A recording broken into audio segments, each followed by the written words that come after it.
모두 자리에 앉으십시오. 반갑습니다. 추석 연휴 중에도 이렇게 주일 감사 성찬 예배에 오신 여러분을 주님의 이름으로 환영하고 축복합니다. 주님 안에서 행복 가득한 한가위 명절 보내시기를 바랍니다. 이렇게 명절을 맞이하게 되면 저는 1964년 발달장애인 공동체인 나르시 공동체를 설립하신 장반이에 님의 말이 기억이 납니다. 연약한 사람들이 배제된 축제는 진정한 축제가 아니다. 그들을 위한 축제도 진정한 축제가 아니다. 그들과 함께하는 축제가 진짜 축제다. 우리들만의 축제는 사이비 축제라는 것입니다. 환대가 있는 축제, 연약한 자를 포용하는 축제, 함께 어울리는 축제가 진짜라는 것입니다. 그래서 고대로부터 축제 기간에는 종들과 나그네와 고아와 과부에게 호의를 베풀었습니다. 노예 노동조 중지했죠. 함께 즐겼습니다. 우리 성공회 안에 있는 브랜든 선고 연구소 회원들이 매일 아침 함께 기도를 올려드리고 있는데요, 엊그저께 드린 기도문을 여러분에게 읽어드립니다. 기도하는 마음으로 들어주시기 바랍니다. 사랑의 하느님, 죄를 지은 여인, 어린아이들, 보잘것없는 이들, 아프고 굶주린 이들, 갇힌 자들, 손가락질 받는 이들, 사회에서 낙오된 이들, 이방인과 나그네들 모두를 사랑하셨던 주님, 추석을 앞두고 우리의 이웃을 바라봅니다. 직원에게 미안한 사장들, 지갑이 얇은 자영업자들, 고향에 가지 못하는 취준생들, 오르지 않는 쌀값에 우울한 농민들, 가족이 아픈 이들을 돌아봅니다. 우리가 기쁨에 가려진 그늘을 바라보게 하시고 작은 성취에도 함께 기뻐하고 실패에는 위로하고 격려하는 동행의 시간이 되게 하소서. 예수님의 이름으로 기도합니다. 성부와 성자와 성령의 이름으로 말씀을 나눕니다. 예수님께서 제자들과 함께 가이사랴 빌립보를 향하여 길을 떠나셨습니다. 가시는 도중에 제자들에게 사람들이 나를 누구라고 하더냐 하고 물으셨습니다. 세례자 요한이라고도 합니다. 그러나 엘리야라고 하는 사람들도 있고 예언자 중에 한 분이라고 하는 사람들도 있습니다 라고 제자들이 대답했습니다. 당시 여론을 전달한 것이죠. 예수님께서 제자들에게 다시 물으셨습니다. 너희는 나를 누구라고 생각하느냐? 이에 베드로가 선생님은 그리스도이십니다 라고 대답했습니다. 베드로의 대답은 베드로 개인이 아니라 제자들을 대표하는 대답입니다. 베드로의 반응도 제자들의 반응을 대표하는 것이지요. 그런데 이런 대화를 나눈 곳이 빌립보의 가이사랴라는 지방입니다. 빌립보의 가이사랴는 헤르몬산 기슭에 있는 경치가 빼어난 곳이라고 합니다. 이 도시를 계획한 사람이 헤로데인데요, 로마의 아우구스투스 황제가 기원전 20년경에 이 지역의 통치권을 헤로데에게 위임했습니다. 이에 헤로데는 감사의 뜻으로 대리석 신전을 지어 황제에게 바쳤습니다. 이후 헤로데의 아들 빌립보가 이 도시를 건설했습니다. 빌립보는 자기 이름과 황제 이름을 합하여 빌립보의 가이사랴라고 도시의 이름을 지었습니다. 황제 이름을 붙였다는 것은 그 도시의 규모가 상당했다는 것을 말해줍니다. 황제를 기념한 도시이기에 로마 황제 가이사랴를 신으로 추앙하는 도시였습니다. 이렇게 황제를 숭배하는 도시에서 예수님은 제자들에게 너희는 나를 누구라고 생각하느냐 질문하셨죠. 이 질문은 너희의 참된 왕이 또 주인이 누구인가를 묻는 질문입니다. 이 예수님의 질문은 돈을 최고의 신으로 여기고 살아가는 이 시대의 사람들, 우리 그리스도인들에게도 유효한 질문입니다. 여러분은 그리스도를 누구라고 생각하십니까? 이 질문 앞에서 너희는 하나님과 재물을 겸하여 섬길 수 없다는 상상수훈의 말씀을 생각합니다. 선생님은 그리스도이십니다 라는 대답에서 그리스도는 히브리어 메시아를 헬라어로 번역한 단어입니다. 기름 부음 받은 자, 구원자, 왕이라는 뜻이죠. 그런데 제자들의 대답 앞에, 이 단어 앞에 정관사가 붙어 있습니다. 바로 그 메시아, 이스라엘 사람이면 누구나 기다리고 있는 정치적, 군사적 메시아를 말합니다. 이스라엘은 700년 넘게 식민지로 살아왔기에 독립의 열망이 강했습니다. 자기 민족을 해방시켜줄 정치적, 군사적 메시아를 대망했습니다. 이스라엘이 기다리던 메시아는 정치적, 군사적 메시아일 뿐만 아니라 모든 율법을 지키고 오직 이스라엘만을 구원하는 메시아입니다. 그런데 예수는 율법도 어기셨죠. 이방인도 만나셨죠. 이런 예수를 보면서 제자들이 예수님을 향해 메시아라고 대답한 것은 훌륭한 일입니다. 그런데 이 답이 절반만 맞는 것이죠. 예수가 메시아이지만 정치적, 군사적 메시아가 아니기 때문입니다. 그래서 예수님이 제자들에게 자기의 이야기를 아무에게도 하지 말라고 단단히 당부하셨습니다. 그러면 예수님은 어떤 메시아이십니까? 그 답을 31절을 통해서 이해할 수 있습니다. 그때 비로소 예수께서는 사람의 아들이 반드시 많은 고난을 받고 원로들과 대사제들과 율법학자들에게 버림을 받아 그들의 손에 죽었다가 사흘 만에 다시 살아나시게 될 것임을 제자들에게 가르쳐 주셨다. 예수님은 왜 반드시 죽고 부활하시겠다고 하셨을까요? 사람들을 하나님과 화해시키고 하나님 나라의 백성이 되게 하는 길이 우리의 죄를 대신하여 죽는 십자가밖에는 다른 길이 없기 때문입니다. 교회력으로 어제가 어떤 날이었죠? 성십자가 축일입니다.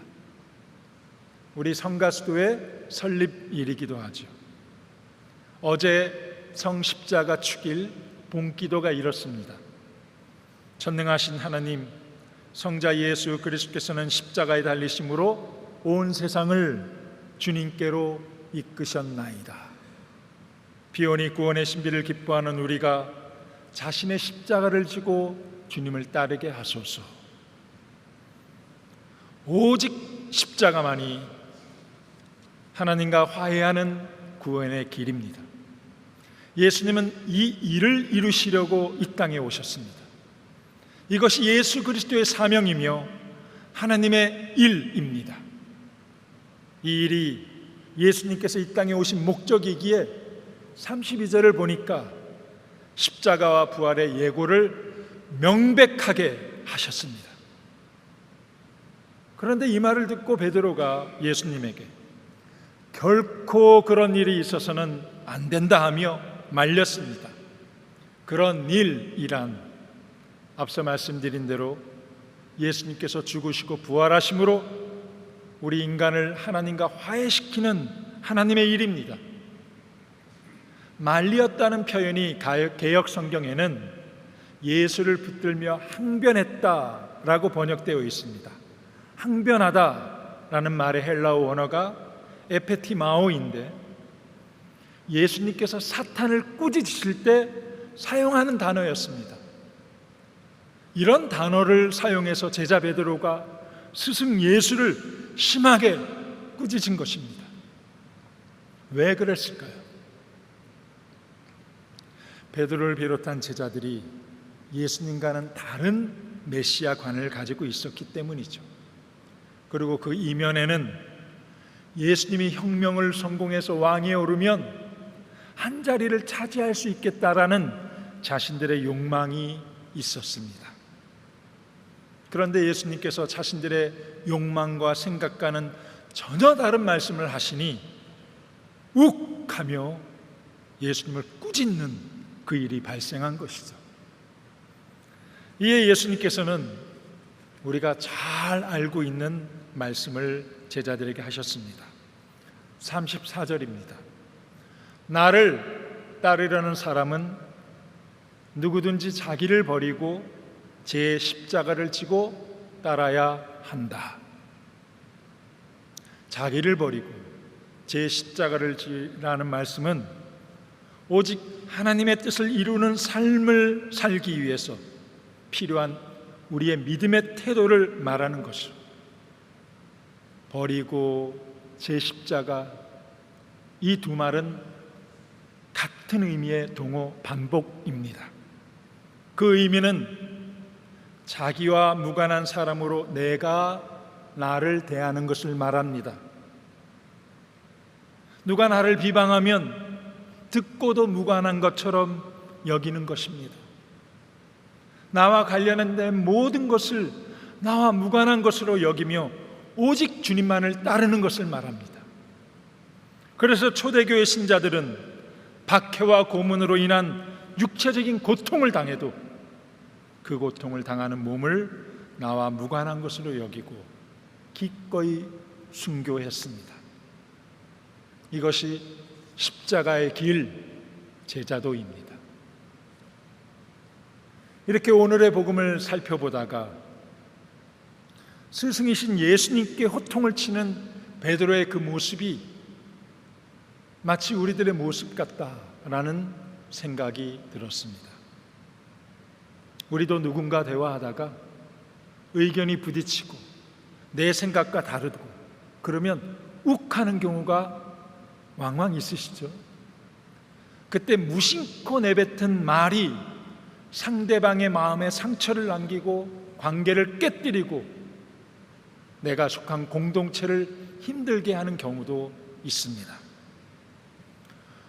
오늘 서신 야고보서는 말이 지닌 힘과 파괴력을 비유로 설명합니다. 야생마를 통제하는 입에 물린 제갈처럼, 큰 배를 조종하는 작은 키처럼, 작은 불씨가 큰 숲을 살라버리듯이 우리가 무심코 하는 말이 작아 보이는 말일지라도 우리 자신들의 인생, 혹 자녀들의 인생, 주변 사람들의 인생을 좌지우지할 수 있습니다. 말이 얼마나 중요한지 하나님께서는 이렇게 두려운 말씀을 하셨습니다. 민수기 14장 28절에서 너희의 말이 내 귀에 들리는 대로 내가 너희에게 행하리라. 우리가 하는 말에 따라 하나님께서 일하시겠다는 것입니다. 말을 할 때 세 가지를 생각하라고 합니다. 내가 하고자 하는 말이 옳은 말인가? 옳은 말인데 지금 필요한 말인가? 옳은 말이고 지금 필요한데 친절하게 말을 하는가? 여러분의 말은 어떠신지요?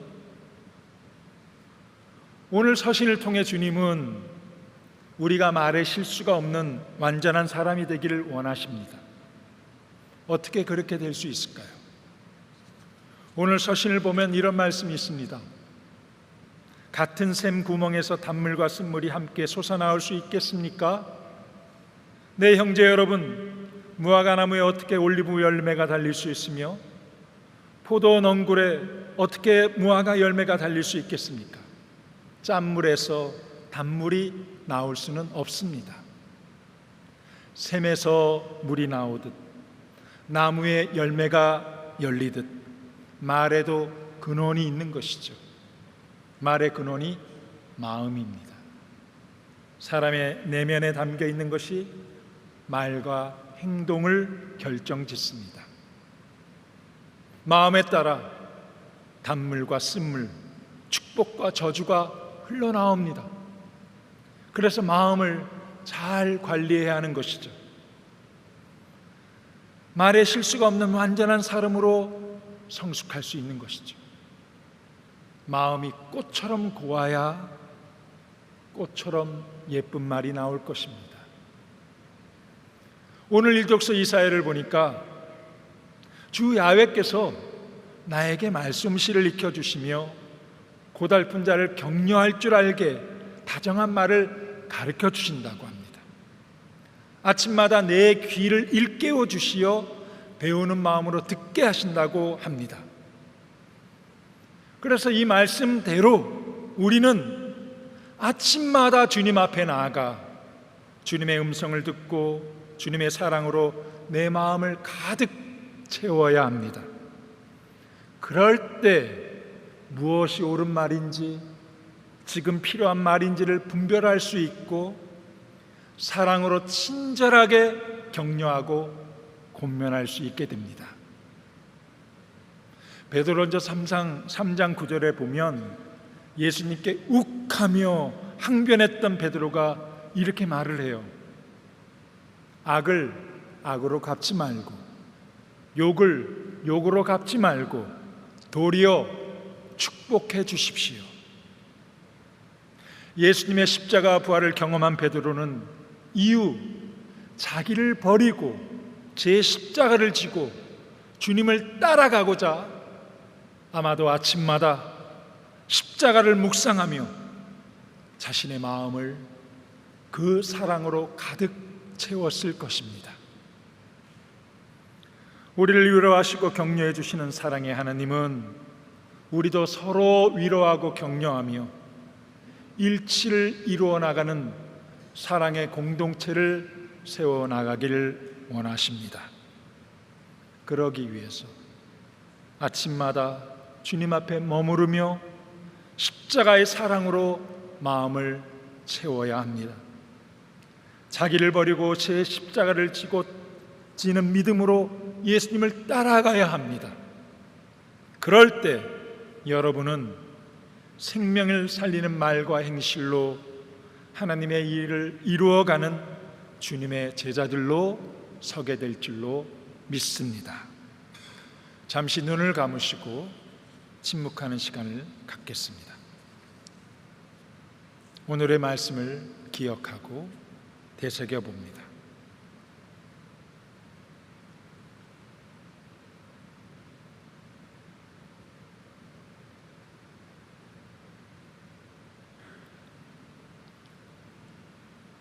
다시 기도합니다. 전능하신 하느님, 구하오니 우리를 도우시어 서로 용서하고 격려하며 하나 되는 사랑을 실천하게 하시고 날마다 구원의 신비를 기뻐하며 자기 십자가를 지고 주님을 따르게 하소서. 성부와 성자와 성령의 이름으로 말씀드렸습니다.